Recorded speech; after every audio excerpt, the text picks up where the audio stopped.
Hi students, myself Muhammad Nader. Welcome to the second session of Silicon Control Rectifiers. In this session, we will be discussing the triggering methods of SCR and two transistor analogy. First, let us discuss the thyristor turn-on methods or triggering methods of thyristors. The minimum condition for triggering a thyristor is the thyristor or SCR should be in forward blocking mode. And what are the turn-on methods? Forward voltage triggering, gate triggering, dV by dt triggering, temperature triggering, and light triggering. As we know, for making the thyristor in forward blocking mode, we have to connect anode to the positive and cathode to the negative of the voltage source so that a forward voltage is applied across my SCR. During forward blocking mode, my gate circuit is in open condition, and during forward voltage triggering, it is nothing but my forward voltage to SCR is increased slowly to a value called forward breakover voltage. What happens at forward breakover voltage? Normally in forward blocking mode, J1 and J3 are under forward bias condition and J2 is under reverse bias condition, and all these points were discussed in the previous video. And now my SCR is in forward blocking state, and if I apply a forward voltage which is equal to forward breakover voltage, my J2 junction, my reverse bias J2 junction gets avalanche breakdown. Then what happens? Already my J1 and J3 junctions are under forward bias condition. Now the J2 has undergone avalanche breakdown due to forward breakover voltage. Now charge carriers can flow through J1, J2 and J3. Thus my SCR starts conducting. Is that clear? By applying a forward breakover voltage, SCR changes from off state, that is high voltage with low leakage current. What low leakage current? Forward leakage current during forward blocking mode. From that state to it has been changed to on state by applying forward breakover voltage VBO. Then my SCR starts conducting. Then suddenly voltage across SCR reduces to a very low value, which is called forward voltage drop across SCR, and the current flowing through my SCR will be very high value, and that is called anode current. In practical case, this anode current is limited by the load impedance which is connected to my SCR circuit. Clear? In practical cases, turning on by exceeding VBO is never employed because it will lead to the destruction of my SCR. So the main important point we have to keep in mind is that we have already learned what is reverse breakdown voltage, and in theoretically reverse breakdown voltage is almost equal to forward breakover voltage, and both are temperature dependent. But in practical case, VBR's value is slightly greater than forward breakover voltage. That means VBR is greater than VBO. So I must make sure that my thyristor should not exceed the value VBO. So what I have to do? I must set the rating of thyristor in such a way that it is equal to VBO and not VBR, because VBR value is higher compared to VBO. And if I set VBR as my rated voltage for SCR, and if I increase my voltage greater than VBO but less than VBR, what happens? If I increase my voltage greater than VBO, breakover voltage, my SCR gets damaged. So keep in mind, the rating of SCR is always mentioned in forward breakover voltage. Is that clear? Okay, this one is also already discussed in last class. In the video I have already said, from forward blocking mode to forward conduction mode, we just want to increase the voltage slowly up to a value called forward breakover voltage VBO, and this is what discussed in forward voltage triggering. And keep in mind, all the triggering methods, the minimum requirement is my SCR is in forward blocking mode. From forward blocking mode to forward conduction mode, what I have to do, and that is given by my triggering method. The first method is forward voltage triggering, in which forward voltage is increased up to a value called forward breakover voltage. And next method is gate triggering. Even though the term gate triggering was mentioned, we have already discussed this type of working in the previous video. Here also, we apply a forward voltage across my anode and cathode. Then my junctions J1 and J3 will be under forward bias condition and J2 will be under reverse bias condition. So my SCR will not be conducting even I apply a forward voltage across my SCR, and this mode of operation was called forward blocking mode. From forward blocking mode to forward conduction mode, what I have to do is I must apply a gate voltage across gate terminal and cathode terminal. Gate terminal is connected to the inner P layer. That inner P layer terminal, gate terminal should be given positive and cathode terminal should be given negative. By applying a gate voltage to my gate to cathode terminals, we are injecting gate current to the inner P layer. By injecting gate current is flowing from gate to cathode. Flowing current from gate to cathode means electrons are flowing from cathode to J2. Thus, I can make my junction J2 in conduction mode. Thus, already J1 and J3 are in forward biased condition. Now, J2 also starts conducting. Thus, all the junctions are under conduction mode. Thus, my SCR starts conducting. And let us study gate triggering with the help of static VA Cara, and it is already discussed in the previous video, and where IA is written in y-axis and VA is written in x-axis.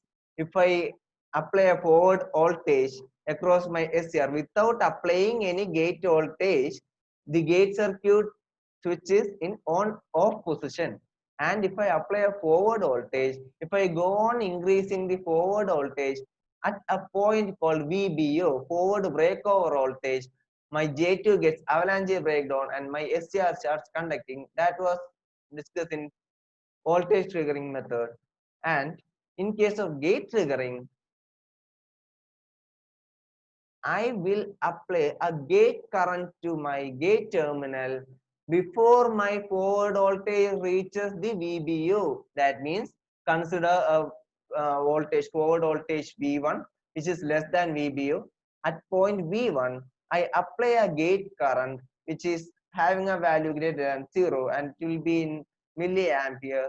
And if I apply a gate current, what happens is that current flows from gate terminal to cathode through inner P layer to outer N region. Then electron starts flowing from N to P to J2. Thus my J2 starts conducting. Clear? If I want to apply a voltage very less than VBO, then I consider a voltage V2 which is very less than VBO and which is less than V1. I must apply a gate current greater than the previous one. If I apply a gate current higher than the previous one, I am injecting more electrons to J2. Thus, I am making the junction J2 conducting faster. Thus, if I want to apply a less voltage across my anode and cathode, then I have to apply a larger gate current. Then forward voltage we have to apply will be very less compared to VBO. Clear? From figure it is clear that I apply voltage V3, which is very less than VBO, and I have applied a gate current IG2 or IG3. Then it starts conducting at this point, and when it starts conducting, my voltage across my SCR suddenly reduces to very low value called on-state voltage drop across SCR, and the anode current suddenly increases. That mode is forward conduction mode. Is that clear? What we can conclude from this section is that if we go on increasing the gate current, I can make my SCR under conduction mode with very less forward voltage. Clear? And normally the magnitude of gate current is in the order of 20 to 200 milliampere, and the voltage across gate to cathode is very less. Our intention is to inject gate current to the inner P layer. Thereby, we are injecting charge carriers to the J2 junction. Clear?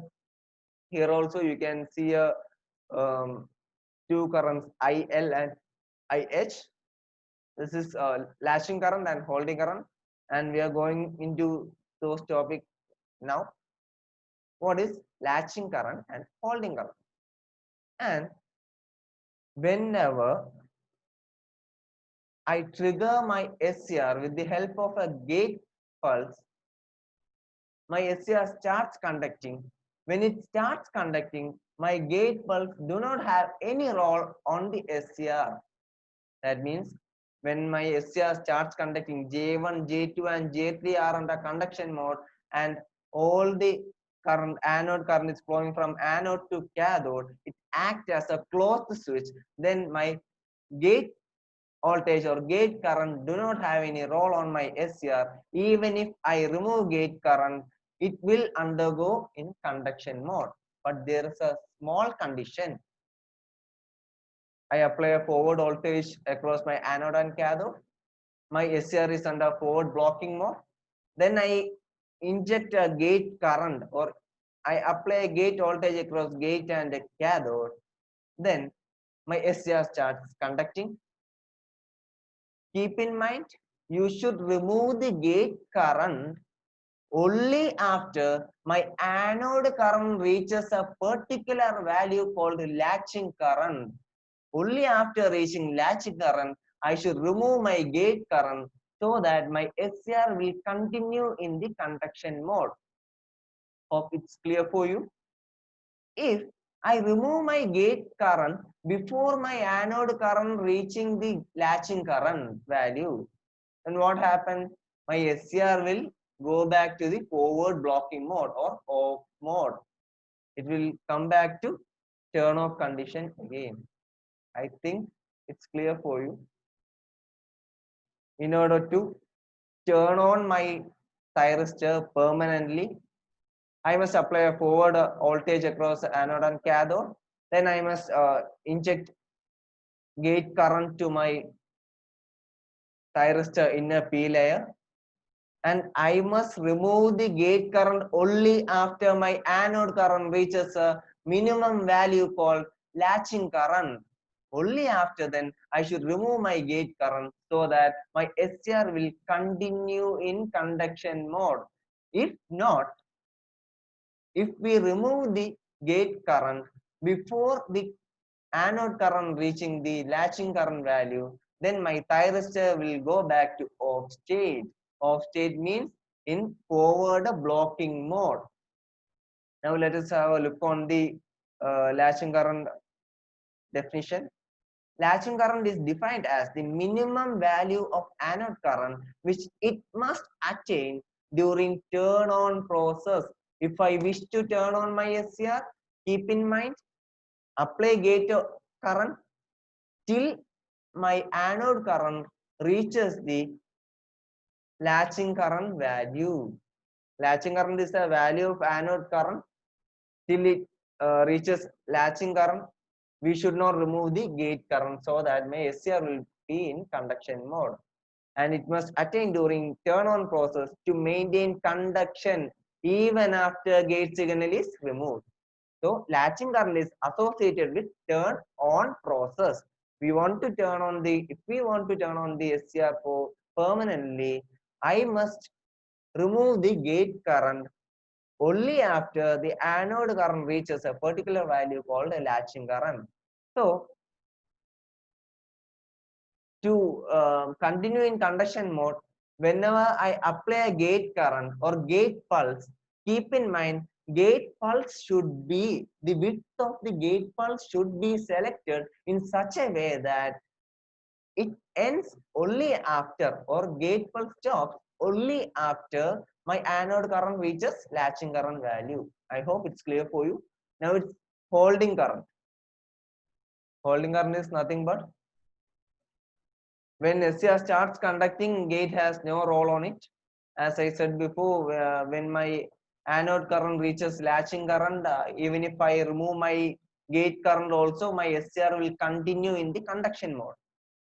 Then by any means, if I reduce the anode current to a value called holding current, which is lesser than the latching current.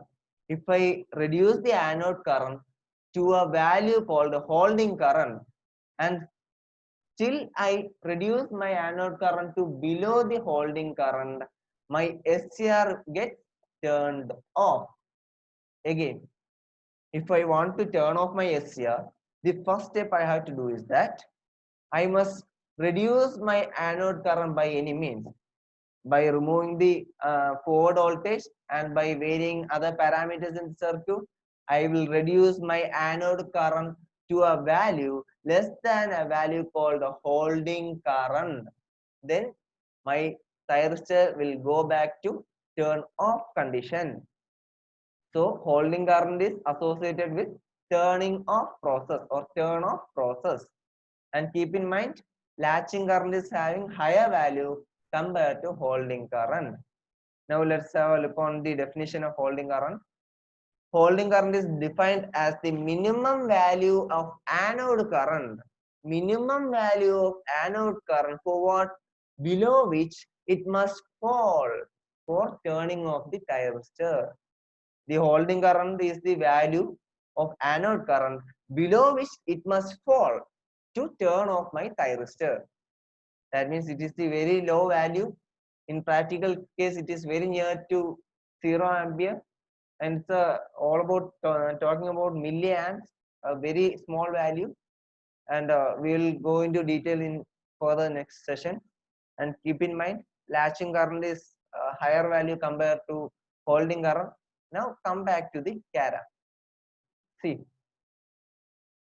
my SCR is conducting at this point, and at point N, now I can remove my gate current because my current has reached the latching current value. Anode current has reached latching current.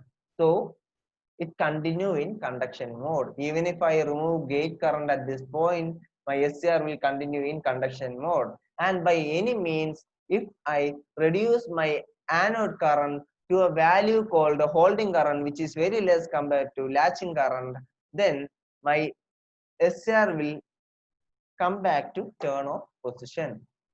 Hope it's clear for you. Keep in mind, latching current is associated with turn on process and holding current is associated with turn off process. Now, what is dV by dt triggering? As we know, in forward blocking mode, what is blocking the condition?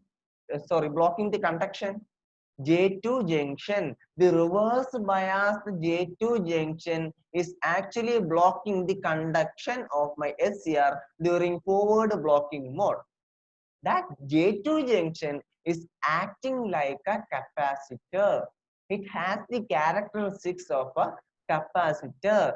Two plates, and near to both plates there are charge carriers. Thus, it is equivalent to a capacitor. Then, what we are going to do in dV by dt triggering is that we suddenly increase the forward voltage. In forward blocking mode, since J1 and J3 are under forward bias condition, entire forward voltage is appearing across my J2. and this J2 is under reverse bias condition and act as a capacitor. Then if I suddenly increase my forward voltage, I am not saying about the magnitude of the forward voltage, I am trying to increase my voltage suddenly. dV by dt with respect to time, voltage is increased suddenly, then dV by dt value will be very high. As we know, in the case of capacitor, charging current IC is equal to C dV by dt, where Cj is the junction capacitance. So if I suddenly increase my forward voltage, dV by dt will be very high value, then IC value, charging current value will be very high. Just keep in mind, by applying a very high voltage across J2 means we are increasing the capacitor charging current. What does it mean? It is almost similar to the injection of gate current. We are injecting gate current to the inner P layer in order to inject charge carriers to J2. That was done in gate triggering method. In dV by dt triggering method, we are not applying gate. Instead, we are applying a certain voltage. Then dV by dt will be very high. Then charging current across the capacitor will be very high. Thus, we are injecting charging current to the capacitor. That means we are injecting charging current to the J2 junction, thus making my J2 under forward bias, or it is under conduction mode. Then J1, J2 and J3 become conducting, thus my SCR starts conducting. Clear? This charging current plays the role of gate current and turns on the SCR even though gate signal is 0.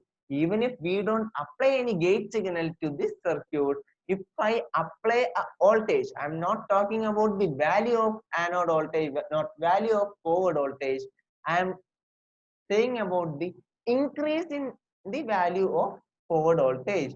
That means I don't want to apply 100 volt, just I want to apply just 4 volt, from 2 volt to 4 volt. It is done in very microseconds, so that dV by dt value will be very high. And this 2 and 4 volt and all is just an example to say the difference. And actually, it's not about volts; it's all about millivolt. And in this case, dV by dt is made a very high value, then IC will be very high, thus it acts as a gate current, thus making my SCR on the conduction mode. It is dV by dt triggering. Now let's move on to temperature triggering.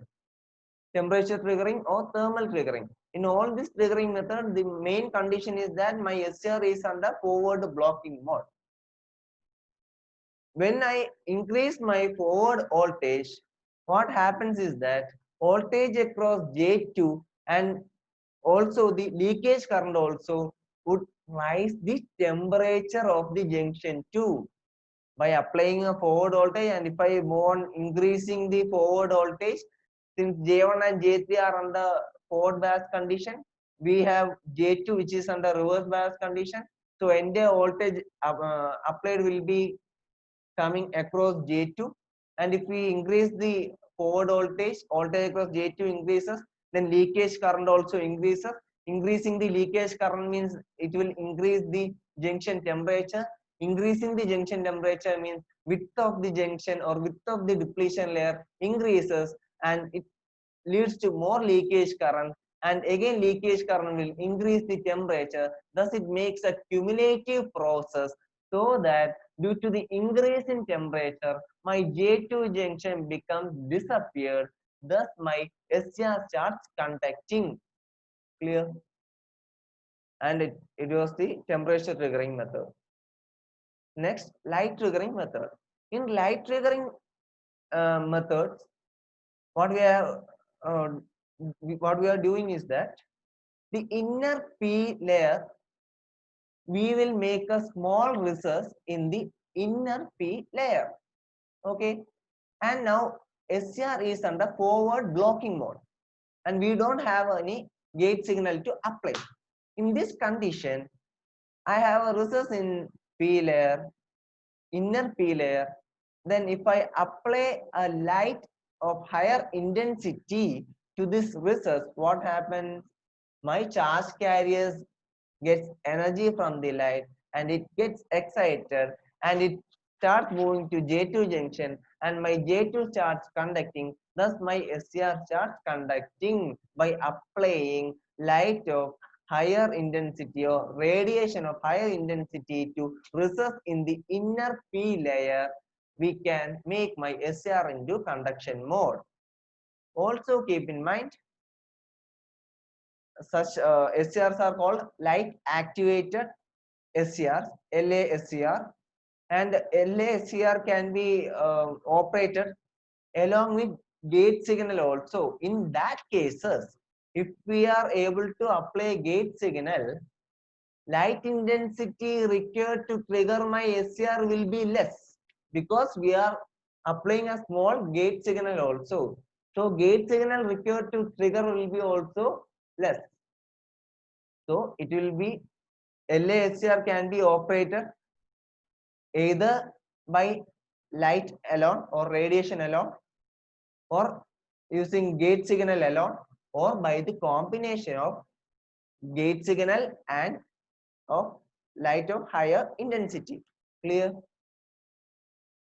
For combination, gate is biased with a voltage and current slightly less than that required to turn it on. That means in gate triggering, we will look for gate triggering how much gate current is required to turn on this thyristor. And we will apply a gate current which is less than the main gate current. Then my SCR will not be conducting since it is we don't apply the required gate current. Then what we will do? We will apply the light of higher intensity to inner P layer recess. Clear? Then my SCR starts conducting even at a smaller gate current also. Clear? And hope it's clear for you. Now let us move on to two transistor analogy. What is two transistor analogy mean? The SCR can be, the silicon control rectifier or a thyristor can be considered as a combination of two transistors. This is the PNPN device, that is our SCR. It has three terminals, anode, cathode and gate. From this figure, it is clear that PNPN, then PNP consists of one transistor, that is PNP transistor, and this NPN consists of one transistor, that is NPN transistor. Thus we can say that a SCR is a combination of a PNP transistor and an NPN transistor. Is that clear? The principle of operation of SCR can be explained by considering it in terms of two transistors model. It is a combination of NPN and PNP transistors. That CARA is called two transistor analogy. It's the similarity of SCR to the combination of PNP and NPN transistor is called two transistor analogy. Before going into two transistor analogy, let us have a short look on what is PNP transistor and what is NPN transistor. For considering PNP and NPN transistor, I have taken a common base transistor here. This is a PNP transistor and this is a common base configuration, and in which this is PNP, that is collector is P, base is N, and emitter is P. In PNP transistor, keep in mind emitter current flows into the transistor. Transistor is denoted by Q1. The emitter current enters into the transistor, whereas base current and collector current leave the transistor. That's an important point to keep in mind while we are drawing the PNP transistor. And in NPN transistor, opposite is the case. The emitter current will leave the transistor and collector and base current will enter into the transistor in case of NPN transistors. Clear? And from this figure, it is clear that we are joining the N of PNP transistor to the N of NPN transistor. That is, the middle inner N layer of PNP is connected to the top N of the NPN transistor. Clear? In PNP transistor N layer, we know that it is base section. So base current has to be connected to the N of the NPN transistor. What is the N of the NPN transistor? Collector. So the base of the PNP transistor should be connected to the collector of NPN transistor.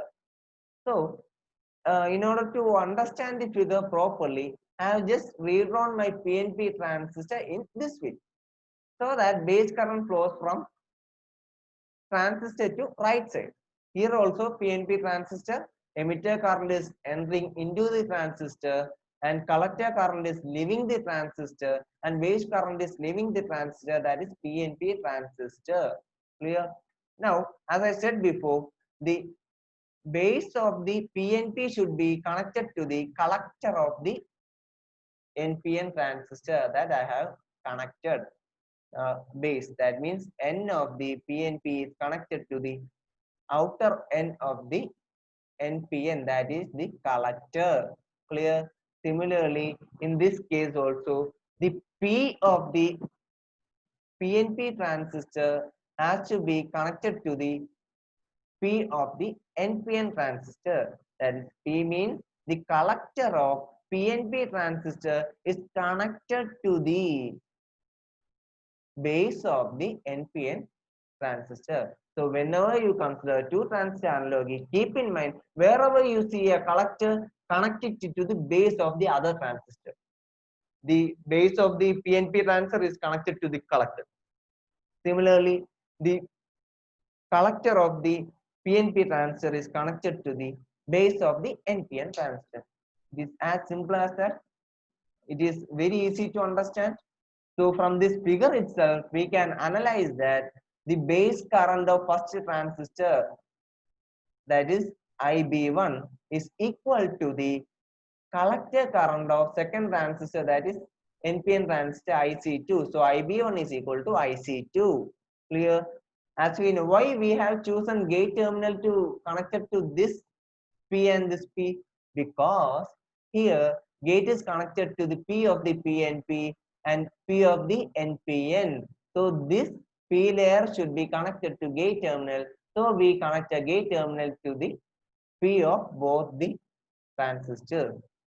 Hope this figure is clear for you, where alpha 1 and alpha 2 are the current gain of the transistors, and this current gain is called base, common base current gain of transistor, because we have considered the common base configuration. Hope it's clear for you. And how it has become anode current? Because we know that the P of the PNP is connected to anode terminal. So P of the PNP is connected to anode terminal and N of the NPN is connected to cathode terminal. N of the NPN is connected to cathode terminal. So what happens is that from anode current has to flow. But here this anode current is equal to my IE1. So IE1 is equal to anode current IA. Here IK is equal to IE2. Clear? Now, and from this figure we have already explained PNP is connected to NPN by joining N and N of both transistors and P and P of both transistors. And thus we can consider SCR as a combination of PNP and NPN transistor. Now we can analyze the equation or derive the equation for anode current of my SCR when it is considered as a combination of two transistors. Okay, all these points are already discussed, and let us look the terms we are going to use in this derivation. IA is the anode current, IG is the gate current, IK is the cathode current, IE1 and IE2 are emitter currents of two transistors, IB1 and IB2 are base currents of two transistors, IC1 and IC2 are collector currents of two transistors, alpha 1 and alpha 2 are common base current gains of Q1 and Q2. That means common base current gains of two transistors. Since we have chosen common base configuration, here ICBO1 and ICBO2, these are called reverse saturation current of both transistors. Okay, And in general, actually we know that alpha current gain is equal to ratio of collector gain and emitter collector current and emitter current. Alpha is equal to IC by IE. But when we consider the leakage current, the equation becomes IC is equal to alpha IE plus ICBO. Reverse saturation current ICBO should be considered while we considering the collector current. So general equation is IC is equal to alpha E plus ICBO. It is equation 1. Then we consider it for the transistor 1. The equation becomes IC1 is equal to alpha IE1 plus ICBO1. But already we said that IE1, that is the emitter current of the transistor 1, is equal to the anode current of the combination. So IE1 can be replaced by IA. So IC1 is equal to alpha 1 IA plus ICBO1. It is equation 2. And in transistor 2, IC2 is equal to alpha IE2 plus ICBO. It is the general equation. And IE2, as we know from the figure, it is equal to cathode current. It is the IE2 and it is equal to cathode current. Don't get confused that why cathode current and anode current taken separately. Actually, when it starts conducting, IA anode current will be flowing to the cathode also. Both the current will be same. But when we inject a gate current, we have to consider the gate current also. That is the reason we have separately considered IK. And my equation for transistor 2 becomes IC2 is equal to alpha IK plus ICBO2. That is equation 3. For PNP transistors, we know that IE is equal to emitter current is the sum of collector current and base current. If you don't know that equation also, just look into the figure. From this figure itself, it's known that IE is entering into the transistor and IB and IC are leaving the transistor. So IE is equal to IB plus IC. So in case of PNP transistor, IE1 is equal to IB1 plus IC1. So let us look on the NPN also. In NPN, what's happening? IE2 is leaving and IC2 and IB2 are entering. So IE2 is equal to IB2 plus IC2. So in case of PNP transistor, IE2 is equal to IE1 is equal to IC1 plus IB1. But we already know that IB1 is equal to IC2 and IE1 is equal to IA. That means emitter current of transistor 1 is equal to our anode current and IB1 is equal to IC2 because our base of the transistor 1 is connected to the collector of the transistor 2. So IB1 is equal to IC2 and let us replace it into this equation. Then IA is equal to IC1 plus IC2. So anode current, we got the equation in terms of collector current. What IA is equal to IC1 plus IC2. Is that clear? Now, obviously, substitute these equation 2 and equation 3 in equation 4. IC1 is equal to alpha 1 IA plus ICBO1. IC2 is equal to alpha IK plus ICBO2 in equation 4. Then IA is equal to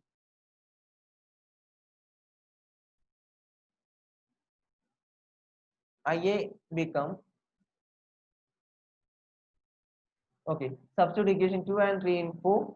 IA is equal to alpha 1 IA plus ICBO1 plus alpha 2 IK plus ICBO2. But when we apply a gate current, what happens to my cathode current? Let us look on to the figure.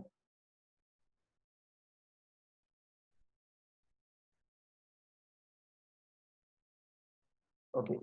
When I apply gate current IG, it gets added up here. Clear? In this case, IK becomes what? IK becomes anode current plus gate current. We already have anode current IA. When we apply gate current, my cathode current becomes IA plus IG. So replace that Ia plus Ig in this equation, then I will get Ia is equal to alpha 1 Ia plus ICBO1 plus alpha 2 Ia plus Ig plus ICBO2. Then bring all the terms of anode current in one side. Then I can conclude my equation in this form. Ia is equal to alpha 2 Ig plus ICBO1 plus ICBO2 whole by 1 minus alpha 1 plus alpha 2. It's a very important equation, and from this equation we can conclude many things. Just see alpha 1 plus alpha 2. What is that? The common base current gain of my two transistors alpha 1 and alpha 2. By any means, if I make the sum of alpha 1 and alpha 2 equal to unity, what happens to this equation? Alpha 1 plus alpha 2 becomes unity or equal to 1, means this entire equation becomes Ia is equal to some terms divided by 0. That means Ia becomes infinity. Ideally, theoretically, if I say the anode current becomes infinity when I make alpha 1 plus alpha 2 equal to unity. How can I vary my alpha 1 and alpha 2? By any means, vary the emitter currents of both the transistors. Emitter current means Ia and Ik. If I vary the emitter currents of both the transistors, I can vary the alpha 1 and alpha 2 of both the transistors.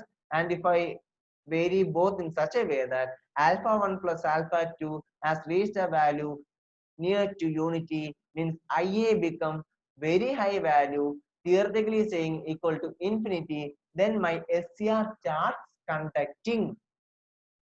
Clear? But in actual case, uh, even if there is SCR, there is also load in the SCR circuit. That external load will control the anode current to a safe value. Clear? That external load will limit the anode current to a safe value. From this equation, we can conclude that actually in turn on methods of SCR, what we are doing, if I explain in terms of two transistor analogy, we are finding methods to make alpha 1 plus alpha 2 near to a unity value. The methods of turning on an SCR, in fact, are the methods of making alpha 1 plus alpha 2 near to unity. Clear? But we don't want to study separate triggering methods in the terms of two transistor analogy. We have already studied the triggering method. So the main conclusion is that by analyzing the combination of two transistors, we can analyze the working of a SCR. From this equation, we can conclude that if I vary the emitter currents of two transistors, if I vary the current gains of two transistors by making alpha 1 plus alpha 2 near to unity, I can make my SCR into conduction mode. That is the main conclusion of my two transistor analogy. Hope it's clear for you. And if you have any doubt on this section, you may please contact me through the mail ID given in the video, and hope it's clear for you. Thank you.